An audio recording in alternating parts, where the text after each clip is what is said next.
नमस्कार, आप देख रहे हैं सीधा सवाल। मैं हूं आपके साथ ओम आदित्य द्विवेदी। उत्तर प्रदेश में 2 चरणों के चुनाव के बाद तीसरे चरण के प्रचार का शुक्रवार को आखिरी दिन था। शाम 6 बजे चुनावी शोर थम गया। तीसरे चरण में 20 फरवरी को 16 जिलों की 59 सीटों पर मतदान होगा। इस बीच आखिरी दिन भाजपा और समाजवादी पार्टी के दिग्गजों ने अपने अपने प्रत्याशियों को जिताने के लिए पूरी ताकत झोंक दी। तीसरे चरण के प्रचार के आखिरी दिन सीएम योगी और सपा राष्ट्रीय अध्यक्ष अखिलेश यादव ने प्रत्याशियों के लिए जमकर प्रचार किया। आइए पहले ये रिपोर्ट देख लेते हैं, उसके बाद चर्चा करेंगे। बीजेपी जीतेगी मैनपुरी से 4 सीटें। उत्तर प्रदेश विधानसभा चुनाव में तीसरे चरण के मतदान के लिए हो रहे प्रचार के थमने से पहले मुख्यमंत्री योगी आदित्यनाथ ने सपा पर जमकर हमला बोला। करहल में सीएम योगी ने विपक्ष पर तंज कसते हुए कहा कि 2014 से पहले सपा बसपा ने सूबे की दुर्गति कर दी थी। पहले यूपी में आए दिन दंगे होते थे, लेकिन अब यूपी में दंगे नहीं होते हैं। साथ ही उन्होंने दावा किया कि इस बार मैनपुरी में 4 सीटों पर बीजेपी जीतेगी। उन्होंने कहा कि 2017 में हम लोग आए थे, हम लोगों ने जो कहा वो किया। क्या ये काम सपा बसपा या कांग्रेस करती? सीएम ने अखिलेश पर किए कई वार। सीएम योगी आदित्यनाथ ने करहल में जनसभा को संबोधित करते हुए समाजवादी पार्टी और पूर्व मुख्यमंत्री अखिलेश यादव पर एक के बाद एक कई वार किए। इसके साथ ही उन्होंने सपा से विलय के बाद शिवपाल सिंह यादव की स्थिति को लेकर भी तंज कसा। नेताजी भी बहुत होशियार हैं। कल वे आए थे, वे जानते हैं करहल की जनता फैसला कर चुकी है कि प्रोफेसर एसपी सिंह बघेल ही उनका नेता होगा। तो नेताजी ने कल यही कहा कि भाई ठीक है, तुम लोग जो चाहो तय कर लो, अपना विधायक चुन लो। दूसरा व्यक्ति बोला जा रहा है कि नाम बोल दीजिए, नाम बोल दीजिए। वो कह रहे कौन लड़ रहा है यहां से सपा का प्रत्याशी, मुझे तो पता ही नहीं है। अब ये दुर्गति हो गई हो कि बाप पुत्र का नाम न जान रहा हो। तो भाइयों बहनों, ये सपा की पूरे प्रदेश के अंदर की दुर्गति को भी प्रदर्शित करता है। और इसीलिए आज मैं आपका आह्वान करने के लिए आया हूं कि भाइयों बहनों, मैनपुरी में पहली बार भारतीय जनता पार्टी 4 की 4 सीटों पर अपनी विजय पताका फहराएगी। अखिलेश बोले, परिवार वाले ही जानते हैं कि महंगाई क्या है।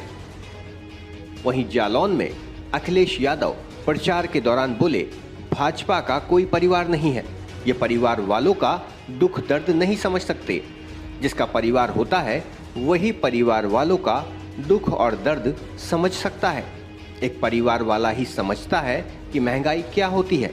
वहीं कानपुर में रोड शो करते हुए अखिलेश ने जनता से सपा को वोट देने की अपील की और बोले, बीजेपी वाले काम नहीं करना चाहते।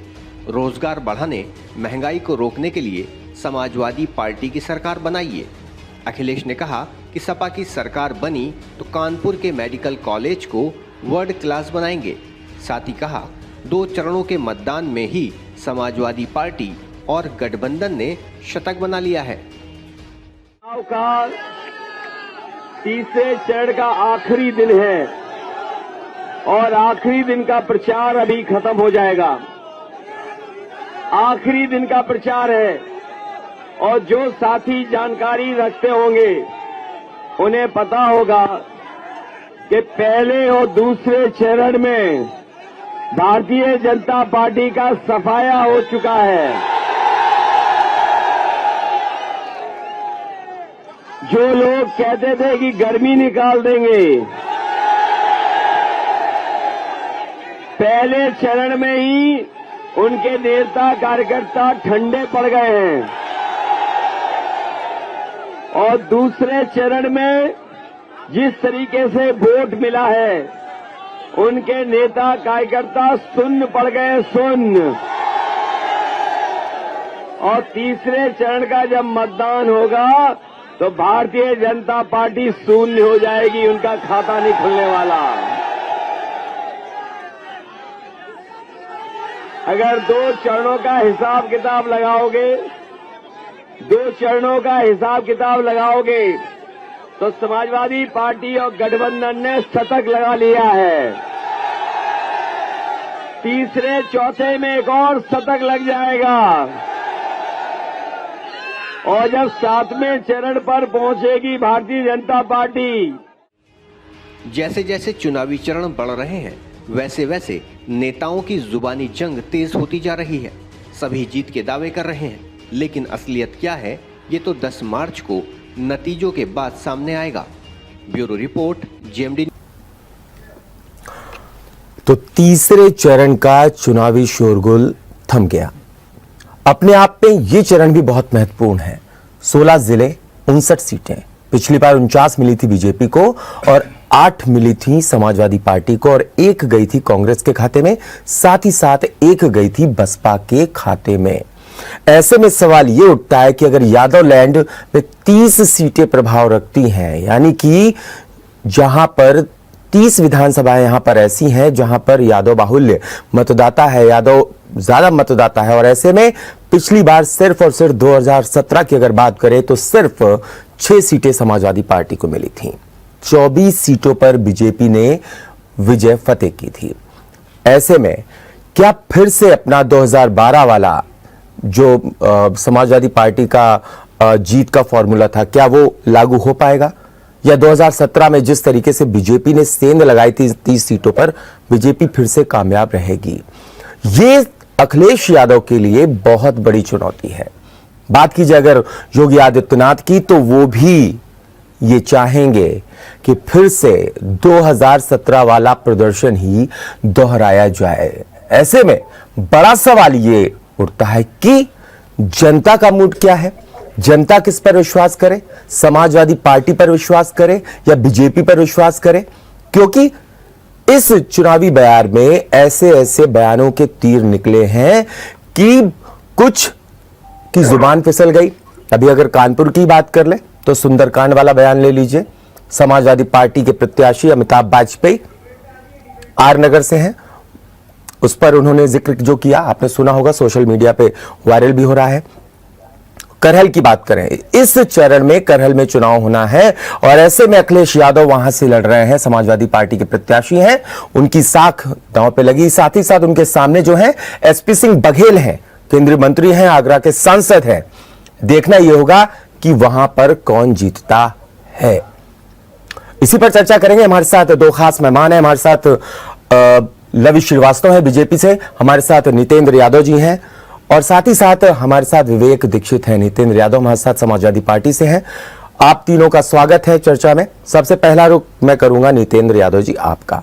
डॉक्टर नितेंद्र यादव, यादव लैंड है, 30 सीटें, क्या 2012 वाला प्रदर्शन आप ला पाएंगे या इस बार भी दिक्कत होगी आपको? 2012 से भी हम अच्छा परफॉर्मेंस करने जा रहे हैं जी। समाजवादी पार्टी की जो 12 से लेकर के 17 की सरकार रही, उसमें जिस तरीके से आदरणीय अखिलेश यादव जी के नेतृत्व में उत्तर प्रदेश में विकास की बयार बही और उसके बाद में 17 से लेकर के आज 22 तक जिस तरीके से विकास पूरी तरीके से ठप हो चुका था, सिर्फ ठोको नीति लागू हुई, सिर्फ बलात्कार, लूट और भ्रष्टाचार चरम पर रहा, किसानों के कल्याण के लिए कोई योजना नहीं बनाई गई, गरीबों के लिए कोई योजना नहीं बनाई गई। आज किसान, नौजवान, महिलाएं सब की सब परेशान है। 5 वर्षों में किसी तरीके के रोजगार पर कोई चर्चा नहीं हुई, विकास पर कोई चर्चा नहीं हुई, सिर्फ भावनात्मक और धार्मिक उन्माद फैला करके जिस तरीके से आज वोट लेने की कोशिश की जा रही है, इसको आज उत्तर प्रदेश की जनता ने पूरी तरीके से नकारने का काम किया है। और इस बार जो तीसरे चरण में 59 सीटों में चुनाव होने जा रहा है, इसमें 50 से अधिक सीटें समाजवादी पार्टी जीतने जा रही है, जो 12 का भी अपना रिकॉर्ड हम खुद तोड़ने जा रहे हैं। अच्छा, और जिस तरीके से योगी आप पर इल्जाम लगा रहे हैं कि हमने पहले की जो सरकारें थी वो माफियाओं को बढ़ावा देती थी, वो अपराधियों को पनाह देती थी, वो विकास काम नहीं करते थे, और ऐसे में बहुत सारे बयान आ चुके हैं। अखिलेश यादव ने भी उन पर बयानबाजी की है। सीधा रुख करूंगा लवी श्रीवास्तव जी का। लवी, नितेंद्र जी कह रहे हैं आपकी सरकार ने कुछ नहीं किया है 5 सालों में, क्या जवाब है आपका? अब बड़े भाई को मैं ये अवगत कराना चाहता हूं कि जब 2012 से 17 में सरकार थी माननीय अखिलेश यादव जी की, तो बेरोजगारी का जो इन्होंने बात बोली है उस पर मैं इनको ये अवगत कराना चाहता हूँ। 16 और 17 को बेरोजगारी का रेशियो, बेरोजगारी अनुपात 17.4% था। उसके बाद आज माननीय योगी जी की सरकार है, आप डाटा एजेंसियों से एकत्रित करके पता कर सकते हैं, आज 4.5% बेरोजगारी की दर बची है। और जहां तक धार्मिक उन्माद की बात है, तो अगर मंदिर बनवाने का काम भारतीय जनता पार्टी ने किया है, माननीय योगी आदित्यनाथ जी ने किया है और माननीय मोदी जी ने किया है, तो ये धार्मिक उन्माद फैलाने की बात नहीं है कहीं भी। एक मंदिर हिंदुत्व का एक निशानी है। दूसरी बात जो भाई साहब ने कहा कि जो अभी बोला इन्होंने बेरोजगारी के साथ वो ठोको नीति, अगर अपराधी को खत्म किया जा रहा है, अपराध हमारे प्रदेश से हटाया जा रहा है, किसी अपराधी को उसकी सजा दी जा रही है, तो इसमें भारतीय जनता पार्टी का कसूर क्या है? इसमें किसी भी दल को हमारे साथ आना चाहिए और हमको बढ़ावा देना चाहिए कि ठीक है, अगर अपराधी की सजा दी जा रही है तो गलत नहीं, हमारी बहन बेटियां सुरक्षित हैं। महिला उत्पीड़न की बात की जाए तो हमारी सरकार में, अगर आप पता कर सकते हैं अपने चैनल, आपके चैनल के माध्यम से बताना चाहता हूं कि आपके चैनल के माध्यम से कि हमारे यहाँ महिला उत्पीड़न जो है, आप पता कर लीजिए, रेशियो क्राइम का बिल्कुल कम हुआ है। और इस सरकार में कहीं ना कहीं क्रिमिनल्स जो हैं छोड़ के गए हैं। ये इतिहास में बता दूं, भारतीय जनता पार्टी की सरकार में जो बना है कि उत्तर प्रदेश से अपराधी भाग रहे हैं। अगर आप इसका उदाहरण देख लीजिए, मुख्तार अंसारी जैसे लोग इस बार पहली बार चुनाव नहीं लड़ रहे हैं। और आप आगे देख लीजिए, अतीक अहमद जिनका 27 वर्ष का राजनीतिक कैरियर था, वह भारतीय जनता पार्टी और माननीय योगी जी के डर से कि वो अपराधियों को रहने नहीं देंगे, किसी की जमीन कब्जा नहीं करने देंगे, किसी पर आप अपनी गुंडाई नहीं कर सकते हैं, तब इस पर जाकर उन्होंने, अतीक अहमद ने 27 साल के अपने करियर में पहली बार अगर इस बार पर्चा नहीं भरा है, तो ये योगी जी की सरकार की सफलता है। और ऐसी ही सरकार प्रदेश की जनता चाहती है। और आज हमारे प्रदेश में भारतीय जनता पार्टी को जनमानस का इतना समर्थन मिल रहा है कि इस बार हम 300 के पार भी जा रहे हैं और फिर से हम उसी तरह सरकार बना रहे हैं। जो भैया ने कहा हमारे कि हम 50 सीटों से ज्यादा जीत रहे हैं। पिछली बार 59 सीटों में 49 हमारे पास हैं, भारतीय जनता पार्टी के पास, और 8 इनके पास है, सपा के पास, और 1 बसपा 1 कांग्रेस। इस बार आप देखिएगा बिल्कुल क्लीन स्वीप करेंगे हम इस तीसरे चरण को। चलिए ठीक है, विवेक दीक्षित है हमारे साथ, संवाददाता सहयोगी हमारे। विवेक, मैं आपका रुख करूंगा। यहां पर अवध की सीटें हैं, यहां पर पश्चिम उत्तर प्रदेश की सीटें हैं, यहां पर बुंदेलखंड की सीटें, यानी 16 जिले 59 सीटें। और ऐसे में जो समस्याएं निकल करके आ रहे हैं, बुंदेलखंड की अगर बात की जाए तो वहां पे बहुत बड़ी समस्या पानी है, वहां पेयजल की दिक्कत है, वहां पर सिंचाई की दिक्कत है, वहां किसान परेशान होता है, आत्महत्या करता है, बहुत सारी दिक्कतें हैं। अगर बात कर ली जाए पश्चिमी उत्तर प्रदेश की, तो वहां पर भी गन्ना किसान जो है वो परेशान दिखता है। कहीं ना कहीं गन्ना किसानों का अभी भी 16,000 करोड़ रुपए देना है, कुल मिलाकर के उनका जो गन्ना भुगतान होना है। और अगर अवध की बात कर ली जाए, कानपुर देहात, औरैया, इटावा, और जिस तरीके से कन्नौज और फर्रुखाबाद की बात कर ली जाए, तो वहां पर भी समस्याएं हैं। तो ऐसे में क्या अब जनता विकास के नाम पे वोट डालने के लिए निकलेगी? क्योंकि आप फील्ड पे लगातार रहे हैं और कवरेज की आपने देखा है कि किसके रोड शो में कितनी भीड़ हुई है, किस पर जनता भरोसा जताती हुई नजर आ रही है। देखिए, उनकी जिस तरीके से फिलहाल जेपी न्यूज की ग्राउंड रिपोर्टिंग की है, पब्लिक के मूड को जाना है और जनता से रूबरू हुए हैं, बिल्कुल कदम से कदम मिला के रुख किया है जनता का। तो उसके हिसाब से जिसके सामने आ रही, बिल्कुल सही आपसे कि बुंदेलखंड की अगर बात की जाए तो वहां पर एक लंबे समय से यहाँ की धरती प्यासी मानी जाती है और बूंद बूंद पानी यहाँ का किसान तरसता हुआ दिखाई देता है। लेकिन बात अगर भारतीय जनता पार्टी की बात की जाए तो कहीं ना कहीं अर्जुन सहायक जो परियोजना जो बुंदेलखंड के लिए शुरू की जा रही है, उससे काफी उम्मीदें देखने को मिल रही है। घर घर नल की परियोजनाएं जो है वो वहां पर शुरू की जा रही है और पानी की किल्लत को काफी काफी हद तक सॉल्व कर दिया गया है। और लगातार ये जो अर्जुन सहायक परियोजना है इस पर काम जारी है और काम शुरू हो चुका है और लगातार विकास की गति पर है। तो कहीं ना कहीं से हम अपने जब भी न्यूज के बुंदेलखंड दौरे में जो सामने आई, वो कहीं ना कहीं से भारतीय जनता पार्टी की बात की पॉजिटिव सामने आई। अब अगर बात की जाए अवध की जो बहस है, तो इस पूरी तो बहस से सबसे समस्या जो सामने आई वो आवारा जो जानवर है उसकी समस्या सामने आई। दिन भर किसान काम करता है, खेतों में मेहनत से काम करता है और रात के वक्त जिस वक्त उसके सोने का समय होता है, आराम करने का समय होता है, तो उस वक्त जो आवारा जानवर होते हैं उसकी रखवाली के लिए उसके खेतों में जाना पड़ता है। 2017 की सरकार आती है, भारतीय जनता पार्टी की सरकार आती है, तमाम बातें होती है, गौशालाएं भी खोली जाती है, लेकिन अब तो कि कहीं ना कहीं इन जानवरों के पास काम नहीं हो पाता है। जेबीटी न्यूज की टीम ने आवारा जानवरों को लेकर भी खास रिपोर्टिंग की तो ये पता चला कि कहीं ना कहीं ये वो जानवर है जो वहीं के लोगों के द्वारा छोड़े हुए हैं, लेकिन चाहे बाहरी जानवर हो या आवारा जानवर हो, ये समस्या लगातार आती रही है और सरकार को इस पर गौर करना मैं समझता हूँ बेहद जरूरी है। ठीक है, डॉक्टर नितेंद्र यादव आपका रुख करना चाहूंगा। 2012 से 17 तक आपकी सरकार रही। आपको बता दूं मौदहा डैम बना था, लेकिन उससे भी जो किसान हैं उनकी दिक्कत दूर नहीं हुई। अब वो चाहते हैं वहां पर कि लिफ्ट डैम की व्यवस्था वहां पर की जाए। ऐसे में तमाम वादे आपने वचन 22 का वादा किया है, संकल्प पत्र को 22 वचन के नाम से उतारा है जनता के बीच में, और आप कह रहे हैं कि हम ये काम करेंगे। ठीक है, अगर जनता आपको चुनती तो आप ये काम करेंगे, लेकिन 2012 से 17 के बीच में बुंदेलखंड की समस्या को दूर करने की कोशिश की जा सकती थी। तीसरे चरण में वोटिंग होनी है, कहीं ना कहीं जनता के दिमाग में वो चीज रहेगी कि नहीं रहेगी आपके अनुसार? नहीं, बुंदेलखंड में 12 से लेकर के 17 में बहुत सारे विकास के काम किए जी। और आपने खुद ही कहा कि जिस तरीके से मौदा में डैम बनाने से लेकर के और झांसी से, ललितपुर से लेकर के मकबा झांसी तक, हाँ, जिस तरीके से विकास का काम किया गया, हाँ, लेकिन चूंकि लंबे समय से वो हाँ, विकास से छोटा क्षेत्र था, तो ये 5 साल हमारे लिए उतने पर्याप्त नहीं रहे। और लिफ्ट कैनाल का भी हमारा एक प्रोजेक्ट है, हाँ, तो उसी समय से पेंडिंग हुआ है। हाँ, सरकार अगर आगे रहती तो हम उसको आगे बढ़ाते, और निश्चित रूप से आने वाले समय में जो बुंदेलखंड की जनता और पूरे उत्तर प्रदेश की जनता ने आदरणीय अखिलेश यादव पर विश्वास व्यक्त किया है, निश्चित रूप से वो अधूरे काम भी पूरे होंगे जो पिछले 5 सालों में भारतीय जनता पार्टी की सरकार ने नहीं किया है। भारतीय जनता पार्टी की सरकार ने 5 वर्षों तक सिर्फ हमारे झांसे में रखा। हमारे साथी कह रहे थे भारतीय जनता पार्टी से कि हमने ठोको नीति चलाई, हाँ, उसको जस्टिफाई कर रहे थे। हाँ, छोटे भाई को ये जानकारी नहीं है भारतीय जनता पार्टी के साथी को कि सरकार स्टेट है और स्टेट कस्टोडियन होती है। हाँ, स्टेट कोर्ट नहीं है, जुडिशियल राइट सरकार के पास नहीं है, और सरकार ये तय नहीं कर सकती कौन अपराधी है। इसके लिए हमारे यहाँ माननीय न्यायालय बने हुए हैं, अपराधी है या नहीं उसको अरेस्ट करके पुलिस का काम है न्यायालय को सुपुर्द करना। न्यायालय बाकायदा ट्रायल करके डिसाइड करती है कि ये अपराधी था या नहीं था, उसके साथ नहीं, नितिन जी यहाँ आपको थोड़ा रोकना चाहूंगा। नितिन जी, अगर अपराधी पुलिस पर फायरिंग करेगा तो पुलिस भी अपनी सुरक्षा में गोली तो चलाएगी। ये कार्य पुलिस को कि अगर कोई आमने सामने मुठभेड़ होती है, पुलिस गोली चलाएगी, पैर में गोली मारेगी, अरेस्ट करने का प्रयास करेगी। इसमें मुख्यमंत्री ये कहां से अधिकारी हो गए कि वो मंच से घोषणा कर दें ठोक दो? किसको ठोकोगे आप? कैसे तय करोगे? आपने विवेक तिवारी को ठुकवा दिया, क्या वो अपराधी थे? क्या मैं पूछना चाहता हूं, विवेक तिवारी को पुलिस ने लखनऊ में, पुष्पेंद्र यादव को आपने झांसी में ठुकवा दिया, क्या अपराधी थे?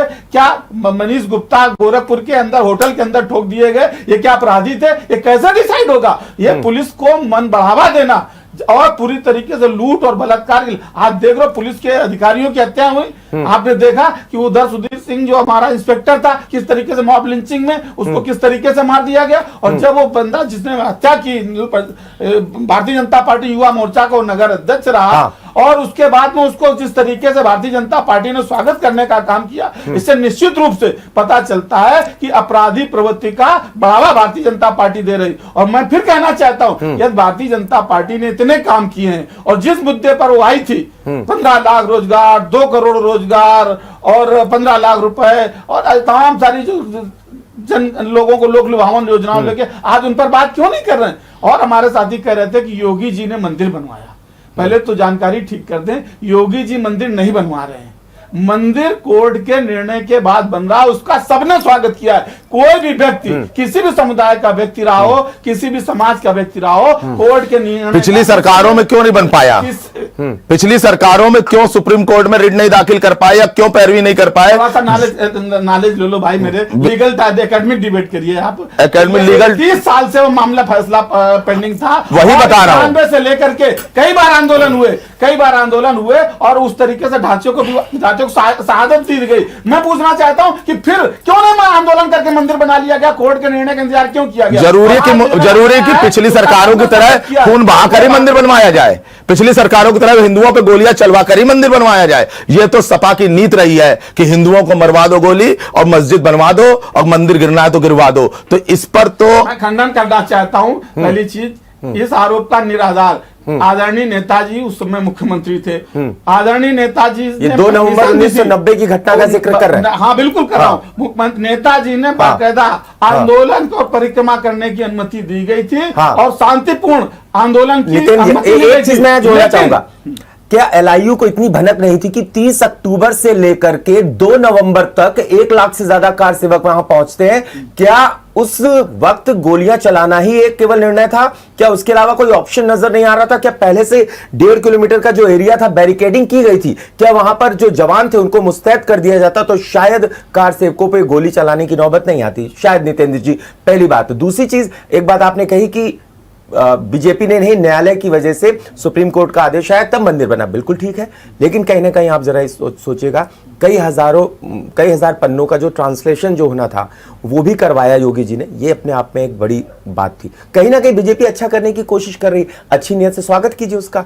नहीं, जो अच्छा किया जाएगा उसका स्वागत है। पहली चीज मैंने क्या कहा, मेरा न्याय समाजवादी पार्टी का भी हमेशा मानना रहा कि आदरणीय नेताजी ने उस समय कहा था कि अभी आप शांति व्यवस्था को बरकरार रखिए, आदरणीय न्यायालय का जैसे ही फैसला आएगा मैं स्वयं पहला शख्स होऊंगा, खड़े होकर के मंदिर बनाने का काम करूंगा। ये उस समय आदरणीय नेताजी ने कहा था और आज भारतीय जनता पार्टी ने 30 वर्षों तक उसी बात का इंतजार किया। अगर आप इतने क्रांतिकारी थे तो 30 वर्षों तक इंतजार नहीं करना चाहिए था। जैसे आपने तोड़ा था वैसे बनाना स्टार्ट कर देते। 2012 से 17 की सरकार में भारतीय जनता पार्टी ने यह बात कई बार पत्र लिखे गए, लेकिन माननीय अखिलेश यादव जी की सरकार ने कभी भी उन पत्रों का जवाब नहीं दिया है। रिकॉर्ड से आप देख लीजिए, का पत्र लिखा गया जरा बार बार उन्होंने मंदिर के लिए हाईकोर्ट का फैसला आया, हाईकोर्ट के फैसले की अपील माननीय सुप्रीम कोर्ट में गई और सुप्रीम कोर्ट में फैसला भी तर्कसंगत हुआ। उसको फैसला कम कहिए, वो तो एक समझौता हुआ कि ये जमीन को, ये हिंदुओं को, राम जन्मभूमि को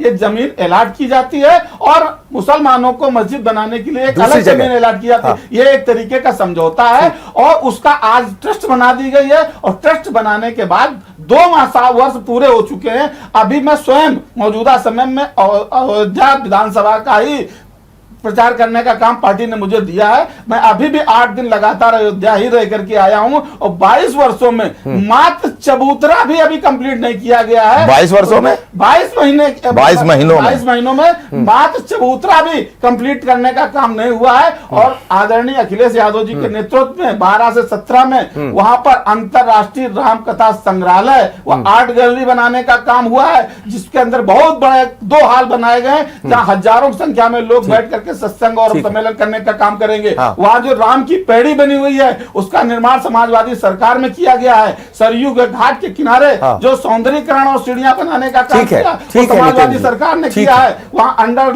लेकिन फिर 2017 में ऐसा क्या हो गया कि अखिलेश जी को जनता ने नकार दिया, चुना नहीं? कहीं ना कहीं कमी रह गई। मैं आपके पास वापस आऊंगा, आपको पूरा मौका दूंगा इसका जवाब देने का। मैं रवि श्रीवास्तव का रुख कर लेता हूं।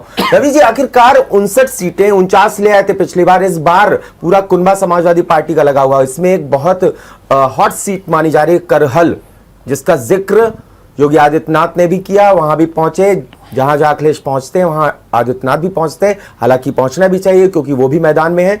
और ऐसे में करहल सीट अब नाक की सीट हो गई है। जब वहां पर मुलायम सिंह यादव पहुंचते हैं वो नाम भूल जाते हैं अखिलेश यादव का, तो उस पर तंज कसना जरूरी था। क्योंकि आपको बता दूं, आपकी जानकारी के लिए, मुलायम सिंह यादव को शायद भूलने संबंधी कुछ उनको दिक्कत है, ऐसा कुछ बताया भी गया है। लोग कहते हैं ऐसा, उसका इलाज चल रहा है। क्या जरूरी था तंज कसना?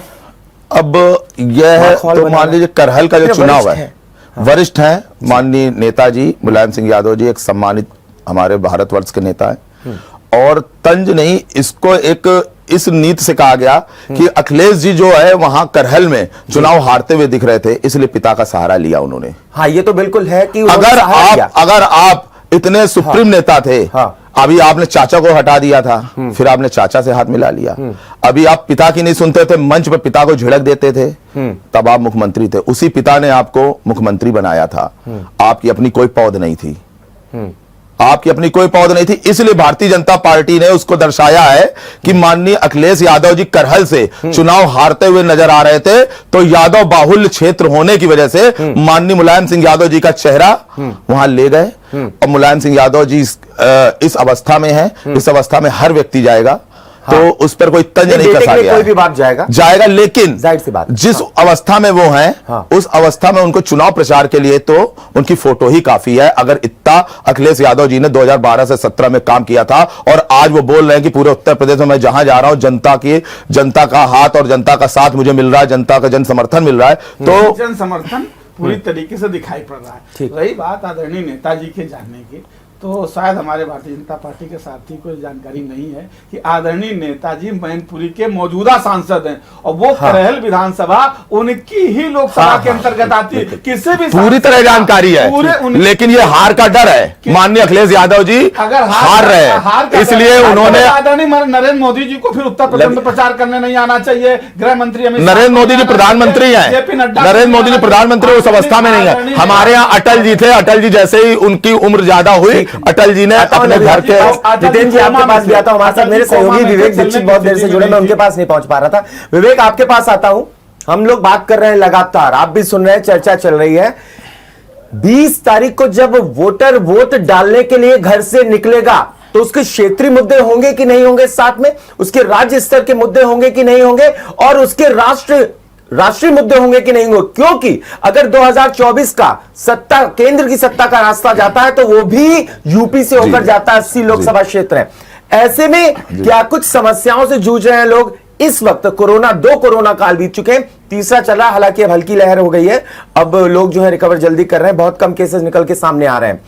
ऐसे में लोगों के जहन में क्या कुछ होगा विवेक? देखिए हमारे से जिस तरीके से ये विधानसभा चुनाव आ रहा है, तो देखा जा रहा है कि इस बात के विधानसभा चुनाव में बड़े बदलाव देखे जा रहे हैं, मानसिकताओं के बदलाव देखे जा रहे हैं। जिस तरीके से लोगों की मानसिकताओं में बदलाव हुआ है, जिस तरीके की बयानबाजी नेताओं की ओर से की जा रही है, लगातार ये बयानबाजी की जा रही है, धर्म को लेकर ये बयानबाजी की जा रही है। तो अगर बात की जाए पिछले कुछ चुनावों की, पिछले बीते कुछ चुनाव की, जिसको जब पहले चुनाव हुआ करते थे तो उनके मुद्दे कुछ और हुआ करते थे, आज के टारगेट और मुद्दे कुछ और है। अगर विधानसभा चुनाव की जाए तो कहीं ना कहीं क्षेत्रीय मुद्दे जो है वो सबसे ज्यादा इंपॉर्टेंट रहेंगे, लेकिन उससे भी ज्यादा मुद्दा रहेगा कि किस तरीके की बयानबाजी हुई है, कैसी मानसिकता है। बिल्कुल, ये क्वेश्चन इसीलिए मैंने आपसे किया था। प्रतिशत है। हाँ बिल्कुल बिल्कुल विवेक जी, अपनी बात पूरी कीजिए। ये जो है ये बहुत ज्यादा मायने रखेगा इस बार के चुनाव में, जिस तरीके से देखा जा रहा है कि मानसिकताओं में बदलाव आ रहा है। तो ये चीजें देखने को मिलेगी। फिलहाल हम लोग बहुत काफी देर से सुन रहा था कि समाजवादी पार्टी से हमारे भाई साहब आए हुए हैं और बीजेपी से भी है, तो जिस तरीके की चर्चा हो रही है कि मुलायम सिंह यादव जी वहां जाना सही था या नहीं था, ये सब एक अलग मुद्दे है। लेकिन बात जिससे चर्चा दरअसल होनी चाहिए वो ये होनी चाहिए कि ये राजनीति आज कहाँ जा रही है। जिस तरीके से लगातार ये जो बयानबाजियां हो रही है, आज अगर सपा विधायक अमिताभ बाजपेयी की बात की जाए तो जिस तरीके से इनका वीडियो वायरल हो रहा है, वो लेकर मजाक बनाया जा रहा है, तो कहीं ना कहीं हिंदू भावना है, इससे बहुत ज्यादा आहत होती दिख रही है। और एक दिन के अंदर ये चुनाव चल रहा है, जो विधानसभा चुनाव चल रहा है, इसमें बड़ा फेरबदल देखा गया है। इस बयानबाजी के बाद कहीं अखिलेश यादव मंच से पुलिस वालों को डांटते देखते हैं, तो ये समाजवादी पार्टी की ऐसी कौन सी नीति है, कौन सी जिसको प्रदर्शित करना चाहते हैं, जिसको जनता के बीच लेके आना चाहते हैं, और क्या ये जो नीतियां हैं, ये जो बयानबाजियां हैं, ये क्या समाजवादी पार्टी के लिए फायदेमंद होने वाली? विवेक, बयानबाजियां तो बहुत की गई है, स्टार्टिंग से ही चिलमजीवी आ गया, पाकिस्तान आ गया, जिन्ना आ गया, गन्ना आ गया, लेकिन इन सब के बीच असल मुद्दे भी रहते हैं। और अब जब तीसरे चरण का चुनाव है तो ऐसे में यादव लैंड की मैं बार बार जिक्र कर रहा हूं, क्योंकि 30 विधानसभा ऐसी हैं जहां पर वो ही निर्णायक वोटर्स हैं। नितिन जी, आपका रुख करूंगा मैं यहां पर। अब बीजेपी जिस तरीके से लगातार बात विकास की कर रही, इस तरह की कोई कटाक्ष नहीं कर रही, इस तरीके के कोई तीखे वार नहीं कर रही, क्योंकि जब 2 चरणों के चुनाव हो चुके हैं, पहले और दूसरे, नितेंद्र जी आप भी बहस में बैठे थे, मैं भी था आपके साथ, तो हम लोग यही जिक्र कर रहे थे कि ध्रुवीकरण की बात कर रहे थे। अब कहीं ध्रुवीकरण की बात नहीं हो रही, क्योंकि मुस्लिम मतदाता कहीं भी अब तीसरे चरण में कुछ सीटों को छोड़ दें इक्का दुक्का, तो कहीं पे भी निर्णायक नजर नहीं आ रहा है, कहीं पर भी इतना ज्यादा वोटर्स नहीं है। तो ऐसे में अब वो बयानबाजी बंद हो गई है, अब परिवारवाद की राजनीति शुरू हो गई है। अखिलेश कह रहे हैं कि परिवार जिसका होता है वही जानते हैं कि दर्द क्या होता है। मोदी जी कहते हैं, अमित शाह कहते हैं कि भाई सपा का मतलब है संपत्ति इकट्ठा करो सासे और पासे परिवारवाद। तो ऐसे में अब परिवारवाद की बात कहां से आ गई? पहली चीज तो इसका पूरा खंडन मैं करना चाहूंगा जी। आज समाजवादी पार्टी में परिवार कहाँ है? आदरणीय अखिलेश यादव जी के नेतृत्व में जी समाजवादी पार्टी चुनाव लड़ रही है।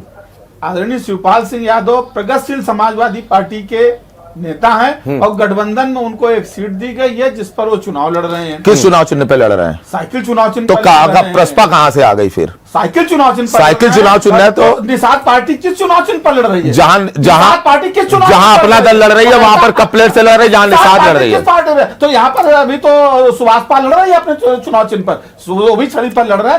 तो आप शिवपाल जी को कैसे कह सकते हैं? उन्होंने प्रस्पा का विलय कर दिया सपा में। ऐसा नहीं है, उनका चुनाव इस बात का खंडन है, उन्होंने प्रस्पा का विलय कर दिया है। उनका चुनाव चिन्ह हरियाणा चला गया है, इसलिए नए चुनाव चिन्ह को जनता तक पहुंचाना आसान नहीं था, जिसकी वजह से ये आपस में परस्पर समान राजनीतिक दल। पहली चीज तो ऐसी बात की जाए जो भारतीय जनता पार्टी उदाहरण दे सकती हो। इसके पहले अभी हमारे साथी विवेक जी ने कहा कि अखिलेश यादव जी ने पुलिस को डांटा। उसके पहले कितनी बार आपने देखा अमित शाह जी को मंच से ओए करते हुए पुलिस को डांटा। ये नेता है, और अगर वहां कोई पुलिस का कर्मचारी किसी कार्यकर्ता से या कोई अव्यवस्था गड़बड़ करता है, मीटिंग को डिस्टर्ब करने का काम करता है, तो ये नेताओं की मन से भाषा होती है। अमित शाह जी गृह मंत्री हैं देश के, और पहले उसको प्रस्तुत कर चुके हैं। आपत्तिजनक शब्द था, आपको भी मालूम है नितिन जी, निश्चित वो नहीं रूप से बोलना मैं चाहिए कह था। रहा हूं। अमित शाह जी ने कभी भी किसी को गलत तरह से संबोधन नहीं किया है। आपके माननीय अखिलेश यादव जी ने पुलिस से जिस तरह की भाषा का प्रयोग किया गया है वो अनुचित भाषा थी, अशोभनीय भाषा थी। आप तीसरे चरण के चुनाव की बात कर रहे हैं, आप देख रहे हैं कि चाहे इटावा की विधायिका सरिता भदौरिया हो, किस तरीके से हमारा गल्ला खा गए, नमक खा गए, तेल खा गए, आज हमसे नमस्ते नहीं कर रहे हैं। ये मतदाताओं का रुख साफ दिखाई पड़ रहा है। दूसरे आज पूर्वांचल के पटेल विधायक जी का बयान आ रहा है, दारू लो, लूट करो, दंगा करो, कुछ भी करो, बूथ जीत करके आओ।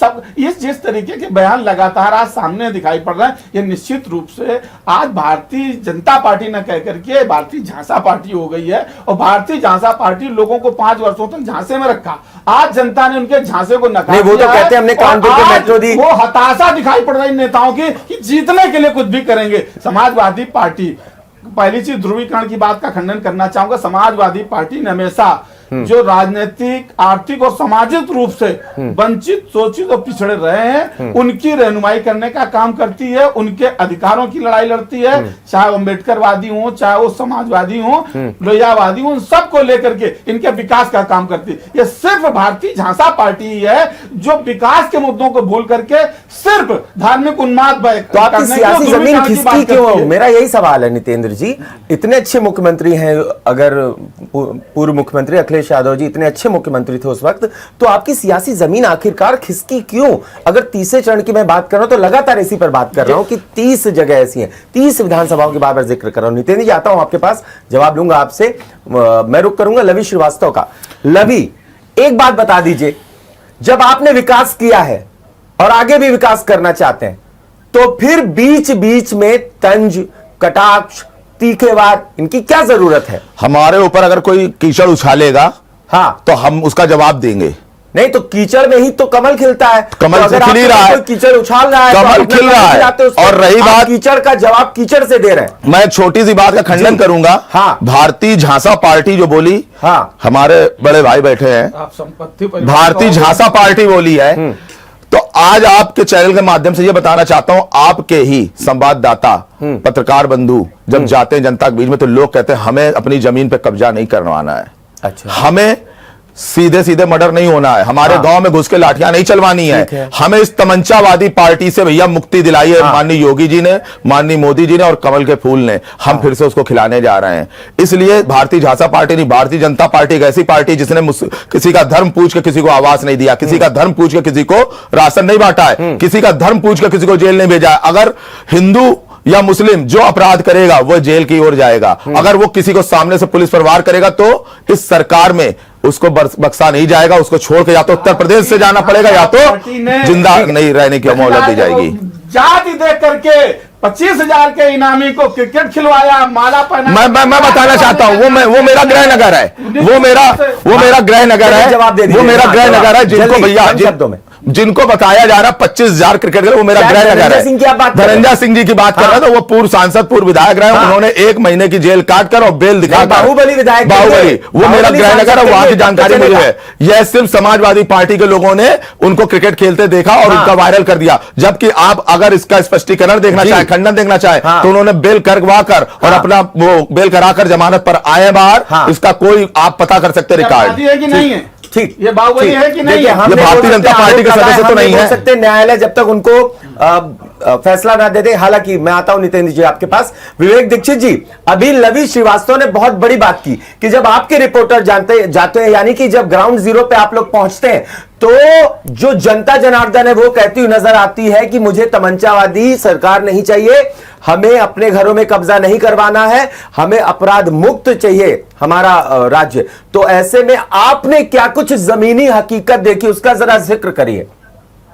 देखिए, वो बात ये बात बिल्कुल सही है। जब से भारतीय जनता पार्टी का शासन आया है, उसके बाद से अपराध में बेहद गिरावट आई है। जिस तरीके से उत्तर प्रदेश की बात की जाए तो लगभग आधे से ज्यादा उत्तर प्रदेश का हम लोगों ने इस चुनावी समर जो निरीक्षण किया, मुआयना किया, लोगों से मेरे लोगों से बात की, तो कहीं ना कहीं अपराध में भारी गिरावट यहाँ पर देखी जा रही है। जिस तरीके से विपक्ष जिसको ठोको नीति कहता है, तो ये नीति भी जरूरी है। जिस तरीके से ठोको नीति चलाई गई, तो ये सब अपराधियों में चलाई गई। और मैं ये कहता हूँ कि अगर ये अपराधियों में नहीं चलाई गई तो विपक्ष का क्या रोल है?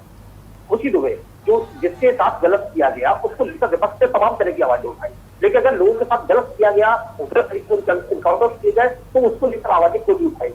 कहीं ना कहीं से ये तो ठोको नीति है, ये विपक्ष कर दिया हुआ है स्लोगन मात्र। भारतीय जनता पार्टी में कहीं ना कहीं से जो सबसे बड़ा काम हुआ है वो ये तो जरूर हुआ है कि अपराध में गिरावट आई है। ये हम नहीं कह रहे, ये जनता की ओर से आवाजें आती है। और जो क्राइम का ग्राफ है वो भी इस ओर इशारा करता है। जो दर्ज होने वाले क्राइम है उसमें भी उसके बावजूद क्राइम ज्यादा दर्ज हो रहे हैं और उसके बावजूद अपराध में गिरावट जो है वो देखी जा सकती है। सीधे तौर पर सकते बाहुबली की बात की जाए, जिनके नाम आपको बताए, हमको बताओ, बाहुबलियों के ऊपर अगर बुलडोजर चलाए हैं, कार्रवाई की गई, ठीक है। तो 2000 करोड़ रुपए से ज्यादा की भूमि खाली कराई गई, ऐसे आंकड़े जारी किए थे सरकार ने। ठीक है विवेक, मैं आपका रुख करता हूं, मुझे लवी के पास जाना है। लवी, एक बात बता दीजिए, जब अखिलेश यादव की सरकार थी तब वो आते हैं कानपुर और पालका स्टेडियम, शायद मुझे याद है पालका स्टेडियम से उन्होंने शिलान्यास किया था, डीपीआर भी बताया था, जो डीपीआर था उसके बारे में, प्रोजेक्ट रिपोर्ट के बारे में बताया था उन्होंने, और उसमें पैसा वगैरह जो था वो अलॉट करने की उन्होंने बात की थी और मेट्रो को चलवाने का उन्होंने जिक्र किया था, शिलान्यास करके चले गए थे।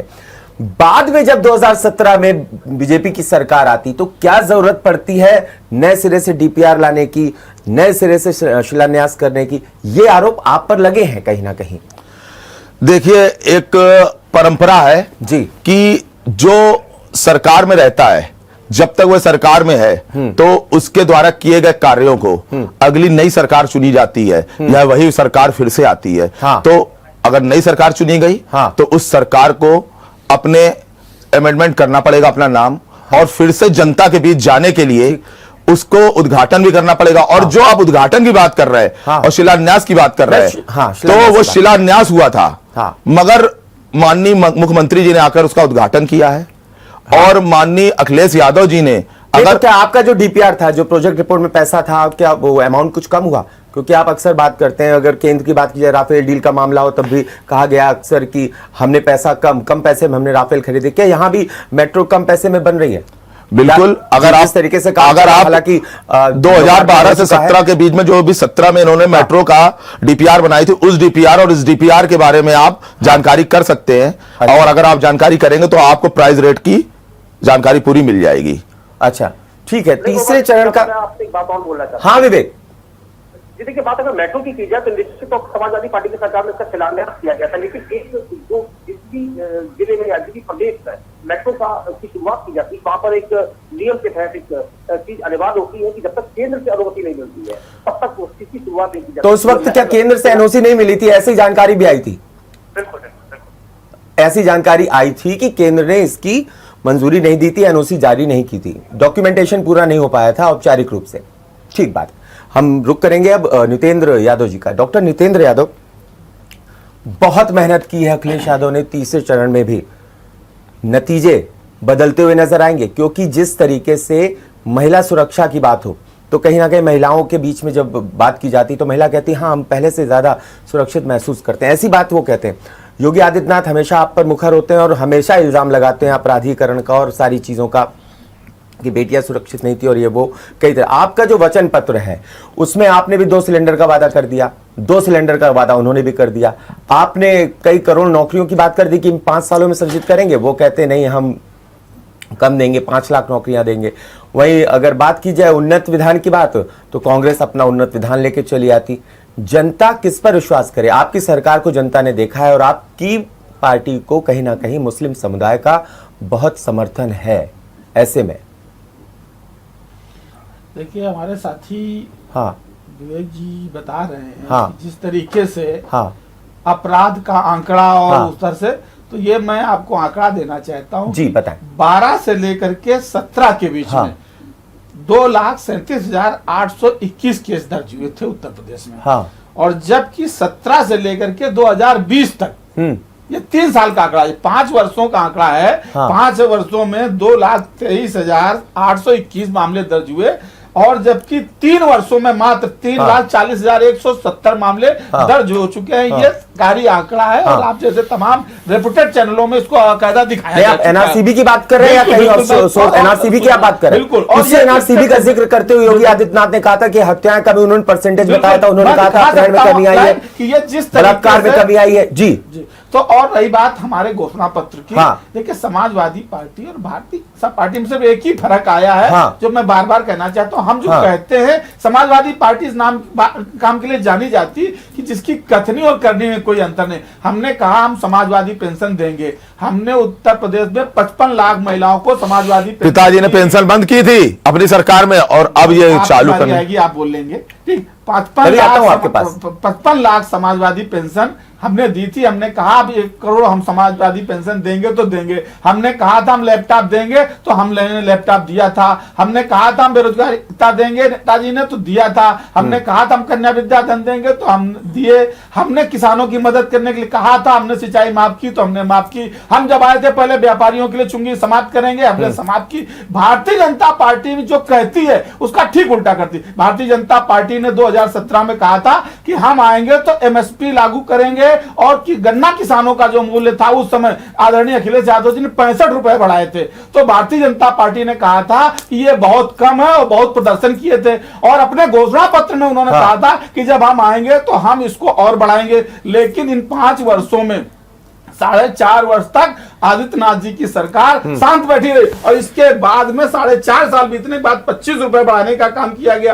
तो ये भारतीय जनता पार्टी है जिसकी कथनी टोटल 35 रुपए बढ़े थे, जब स्टार्टिंग में आए थे तभी 10 रुपए बढ़ा दिए थे, 25 रुपए 2021 में सितंबर में। हाँ। आपका बजट आया, किसानों के लिए आपने क्या किया? आपने किसानों के जवाब ले लें। कीटनाशक की कोई कमी की? जवाब ले लें। विवेक बिल्कुल बीजेपी नेता है लवी श्रीवास्तव जी, काउंटर कीजिए, जवाब दीजिए। गंभीर आरोप लगा रहे हैं आप पे। जो बता रहे हैं कि गन्ना किसानों की बात और कि गन्ना किसानों का एमएसपी रेट नहीं बढ़ाया और नहीं, एमएसपी 35 रुपए बढ़ाया। जब आई थी आपकी सरकार तो 10 रुपए बढ़े थे, 25 रुपए सितंबर 2021 में बढ़े जी 350 इस वक्त। गन्ना 65 रुपए बढ़ाए थे अपने कार्यकाल में। गन्ना और पेंशन योजना की जो बात कर रहे हैं भैया, तो पेंशन योजना की जो बात आप कर रहे हैं, तो समाजवादी पेंशन जो बंद हुई थी माननीय मुलायम सिंह यादव ने बंद करी थी और 2012 से 17 में इन्होंने उसको ओपन क्यों नहीं करी? अब इनको याद आ रहा है। भाई मेरे सुधार कर लो, 2012 से 17 तक 55 लाख महिलाओं को 500 रुपए महीने। मैं उसकी बात ही नहीं कर रहा हूं, मैं समाजवादी पेंशन जो उनके पिताजी ने बंद करी थी, जिसको इन्होंने अभी खोलने की बात करी है कि मैं उसको फिर से लागू करूंगा। क्या बात कर रहे हो? कुछ आंकड़े लेके आओ भैया। तो समाजवादी पेंशन 55 लाख महिलाओं को मिलती थी और अब हम उसको 1 करोड़ करने जा कौन रहे सी हैं। पेंशन की बात कर रहे हैं लवी श्रीवास्तव? अभी अखिलेश यादव जी के पिताजी मुलायम सिंह यादव जी की सरकार में हाँ। एक उन्होंने पेंशन योजना जो लागू हुई थी उसको बंद कर दी थी। कौन सी पेंशन योजना स्पष्ट कर दो? वृद्धा पेंशन थी जहां तक। अभी जो आप क्या ठीक कर लेना आंकड़े। ठीक तो है। वृद्धा पेंशन कभी नहीं बंद हुई, ये कंटिन्यू स्कीम। अभी आपके अब तो ये बोल रहे हैं 1500 देंगे, अब तो ये बोल रहे हैं नहीं, अभी की बात है बिल्कुल। अभी उन्होंने बोली थी जो कि उनके पिताजी के सरकार के समय बंद की गई थी, उस पेंशन योजना की मैं बात कर रहा हूं। 55 लाख वाली बात नहीं कर 1500 रहा हूं। देंगे, अब तो बोल रहे हैं 1500 देखिए, चलिए, ठीक है। कि सरकार हाँ। 3 से लेकर दूसरी बातों पे आ जाइए। 7 तक थी। दूसरी 7 बात से जो 12 गन्ना तक किसानों की बात कर रहे हैं। हाँ। और 12 के बाद आदरणीय अखिलेश जी की सरकार आई। नितिन जी जवाब ले लीजिए। दूसरी बात जो गन्ना किसानों की बात कर रहे हैं, गन्ना किसानों का जो मूल्य MSP बता रहे वो बढ़ा है हमारी सरकार में। कितना? अब बताया ना, 25 रुपए एक बार, 10 रुपए एक बार बढ़ाया गया, 35 रुपए बढ़ाया गया। लेकिन दूसरी बात गन्ना किसानों का जो मूल्य बढ़ाया गया, उनको समय पे, आपकी सरकार के समय आप आंकड़े उठा के देखिए, किसी को समय पे भुगतान नहीं होता था। भैया अभी फंस जाओगे आप। अभी आप ये बता दो कितना बकाया है। तो 4 सालों में मैं कह रहा हूं 32। नितिन जी मैं आंकड़े बता सकता हूं, 1,57,000 करोड़ का भुगतान बताया योगी जी ने अपने जी आंकड़े मैंने चर्चा देखा। किए। बकाया कितना है ये बताया लगभग उन्होंने? 14 से 16,000 करोड़ अभी बकाया है। जी नहीं, इन्होंने इतना तो ब्याज खा लिया। ये हाँ। 4 वर्षों में किसानों को नहीं वो तो ये भी कहते हैं ना कि इतना तो लगभग ब्याज खा लिया 20 मिलें आपकी सरकार में बंद हुई थी, जी। चीनी मिलें, तो उनको मतलब चालू कराया। इनको चालू कराया। कराया। और जो 11 लगभग बसपा की जब गवर्नमेंट थी 2007 से 2012 में, उसको भी चालू कराया। तो आंकड़े वो भी जारी करते हैं। तो आंकड़ों के खेल में जनता ये कैसे माने कि किसके आंकड़े सच्चे हैं? नितिन जी ये देखिए प्रैक्टिकल। जी। ये जनता जो कहते हैं जाके पाँव न जाए बेमाई सोका जाने पीर पर आई। ठीक तो है। जो खुद भुक्तभोगी होता है वही जवाब दे रहा है। और इसका उदाहरण आपने पीछे की आप 2 चरणों के चुनाव में देखा है कि जहां गन्ना किसान है उसने बहन जी का भी कार्यकाल देखा था, उसने आदरणीय अखिलेश यादव जी का भी कार्यकाल देखा था। हाँ। और उसने फिर से 5 वर्षों तक योगी जी का कार्यकाल देखा और उसका फैसला उसने 2 चरणों के चुनाव में कर दिया ये है। तो- ये इसका प्रमाण है। देखिए दोनों लोग कह रहे हैं 100 पार, अखिलेश जी भी कह रहे हैं 100 पार, योगी जी भी कह रहे हैं। हालांकि वो तो वक्त बताएगा, 10 मार्च अभी थोड़ा दूर है और अभी 5 चरणों में चुनाव होने हैं। तीसरे चरण की बात कर रहे हैं नितिन जी, मैं आपके पास आऊंगा, पहले मैं विवेक दीक्षित का रुख करूं। विवेक, हम लोग बुंदेलखंड की बात कर रहे थे, वो बात हो गई पश्चिम उत्तर प्रदेश, लेकिन अगर हम बात करें कानपुर की बात कर लें, कानपुर देहात की बात कर लें, कुछ ऐसी समस्याएं अभी भी बनी हुई हैं जिनमें काम होना बाकी है। विवेक जी बिल्कुल, अभी कैसी कई समस्याएं जिसमें काम होना बाकी है। और जैसे अभी जिक्र किया कि अगर इंटीरियर के इलाकों की बात की जाए, कानपुर देहात का रुख किया जाए या कानपुर शहर के इंटीरियर इलाकों की बात की जाए, बहुत ऐसी विधानसभाएं जो ग्रामीण क्षेत्र से जुड़ी हुई है, ग्रामीण अंचलों में लगती है। कन्नौज की बात कर लीजिए विवेक, फर्रुखाबाद की बात कर लीजिए, और इटावा का भी जिक्र कर लीजिए। जी बिल्कुल बिल्कुल, मैं सभी का जिक्र करते हुए बता रहा हूँ। जिस तरह से जी। दूध की टीम ने पब्लिक वोट जी, के दौरान जी विवेक जी। जो प्रमुख समस्या सबसे ज्यादा जो यहाँ पर सामने आई, वो ये जो आवारा जानवर है इसकी समस्या सामने आई। और कहीं ना कहीं से इसको एक गंभीरता से लेते हुए इस पर आगे काम करना पड़ेगा, सरकार चाहे कोई भी बने। लेकिन मैं एक बार फिर से कहना चाहूंगा, जिस तरीके से अपराध में कमी देखी गई, तो वो चीज बिल्कुल सच है। ना ही तो नितिन जी मान नहीं रहे हैं उस बात को, आंकड़े जारी कर रहे हैं अपनी तरफ से। भले आंकड़े जारी कर रहे हैं, लेकिन थोड़ा सा आपका नबी दे देना चाहता हूँ। अगर वाहन चोरी की चीज है, क्योंकि कानपुर शहर का बात अभी हम लोग कानपुर शहर की करेंगे। कानपुर शहर का एक सबसे ज्यादा होने वाला अपराध हुआ करता था। हर तीसरे दिन हर न्यूज चैनल अखबार में जो खबरें हुआ करती थी वो वाहन चोरी की हुआ करती थी। मेरठ के अंदर एक सूतीगंज का इलाका था जो लगभग विवेक जी चैन स्नैचिंग भी हुआ करती थी। बिल्कुल।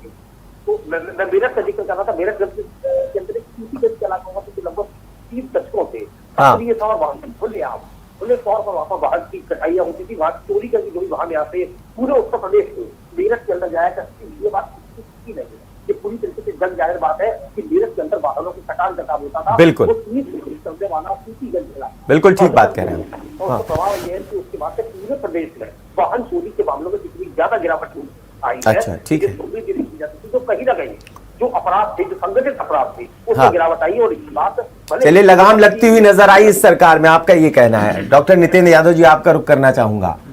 ठीक है, पश्चिमी उत्तर प्रदेश की जो 5 जिले हैं, हो सकता है वोटिंग परसेंटेज आपका अच्छा हो जाए, क्योंकि आरएलडी के साथ आप वहां पर उतरे हैं और कुछ इलाके ऐसे हैं यादव बहुल भी हैं। लेकिन अगर बात की जाए कानपुर नगर की मैं बात कर रहा हूँ, औरैया, इटावा, कन्नौज, फर्रुखाबाद, इस की बात की जाए, अवध में जो जिले हैं वहां पर बीजेपी की अच्छी खासी पैठ है। कैसे बेड़ा पार निकलेगा यहाँ पर, और साथ ही साथ बुंदेलखंड का भी? देखिए जनता है और जनता हमेशा 20 को वोटिंग देखती है और उसके बाद बदलाव करती है। जी। आप देखेंगे कि यही कानपुर हाँ 12 में हाँ आसपास का पूरा क्षेत्र आप देख लीजिए कि कितनी भारतीय जनता पार्टी के पास सीटें थी। कानपुर देहात की चारों सीटें समाजवादी पार्टी जीत करके आई थी। 2017 में तो चारों क्लीन स्वीप कर लिया बीजेपी ने। यही होता है कि ये बदलाव होता है। तो इसीलिए आज कैसे कहा जा सकता है कि भारतीय जनता पार्टी 300 पार थी तो 300 पार ही बनी रहेगी।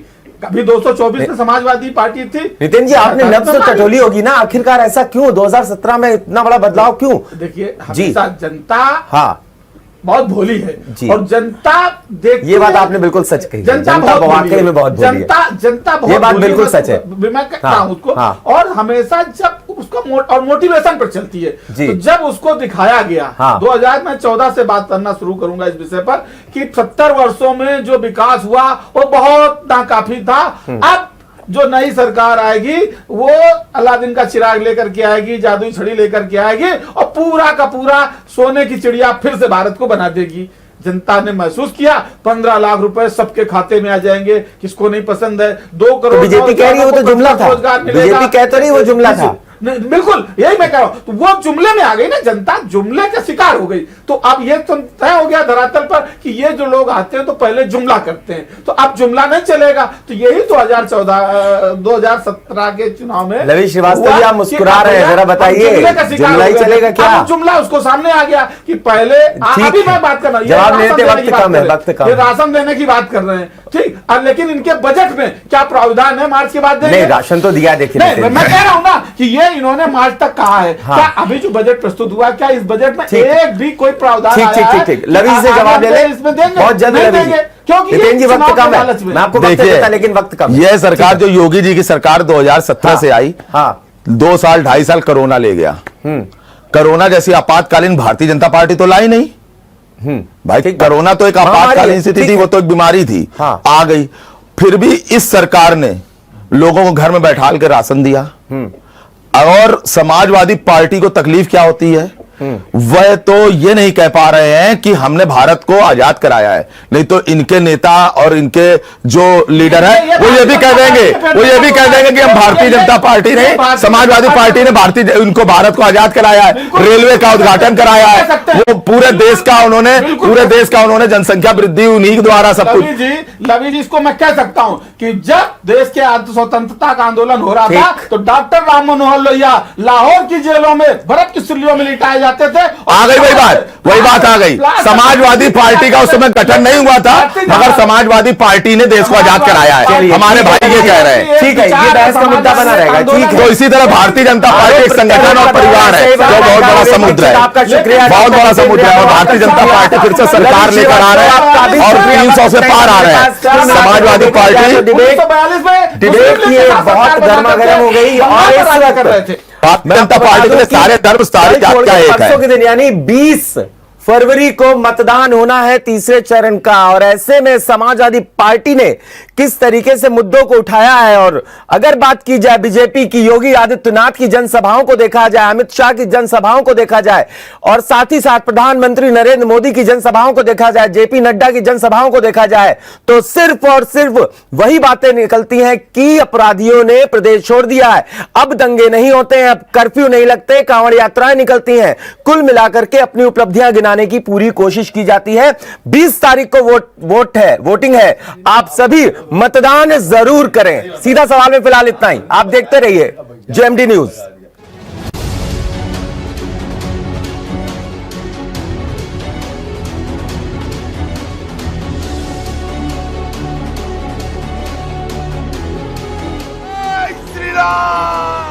मैं कहती हूं महिलाओं को सशक्त बनाओ, महिलाओं को खड़ा करो। नाम बदलने में हमारे मुख्यमंत्री का कोई मुकाबला नहीं है।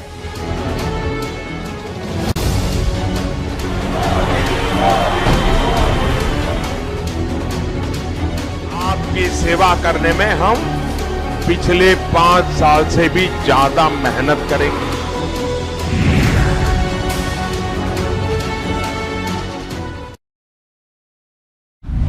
अगर आपको हमारा वीडियो पसंद आया हो तो हमें लाइक करें, सब्सक्राइब करें और ज्यादा से ज्यादा शेयर करें। और हाँ, बेल आइकॉन दबाना ना भूलें ताकि हर खबर का अपडेट आप तक पहुंचे तुरंत। आप हमें इंस्टा, ट्विटर और फेसबुक पर भी फॉलो कर सकते हैं। हमारी आईडी है @JMD News Flash।